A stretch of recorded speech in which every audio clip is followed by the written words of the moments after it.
ব্যবসায়ী নাসির উদ্দিন মাহমুদকে হত্যা চেষ্টা ও মারধরের মামলায় আদালতে আত্মসমর্পণের পর জামিন পেলেন চিত্রনায়িকা পরিমণি। সকালে ঢাকার সিনিয়র জুডিশিয়াল ম্যাজিস্ট্রেট মোহাম্মদ জুনাইদের আদালত তার জামিন মঞ্জুর করেন।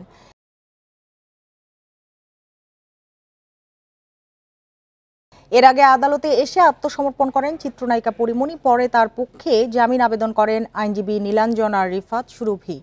রোববার হত্যা চেষ্টা ও মারধরের মামলায় পরিমণির বিরুদ্ধে অভিযোগ গঠন করে বিচার শুরুর আদেশ দেন আদালত।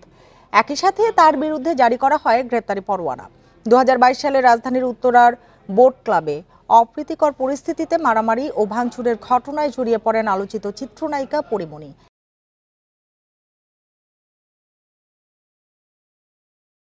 এরপর পাল্টাপাল্টি মামলা করেন পরিমণি ও বোট ক্লাবের তৎকালীন সভাপতি নাসির উদ্দিন মাহমুদ। আমি আইনের উপর শ্রদ্ধাশীল, আমার বিশ্বাসটা আমি আসলে একদম শেষ অবধি রাখতে চাই। আমি বিশ্বাস করি আমি আসলে ন্যায় বিচার পাবো, আর আপনারা আমার সাথে থাকবেন। এই ভালোবাসা নিয়েই আসলে আমি জিততে চাই।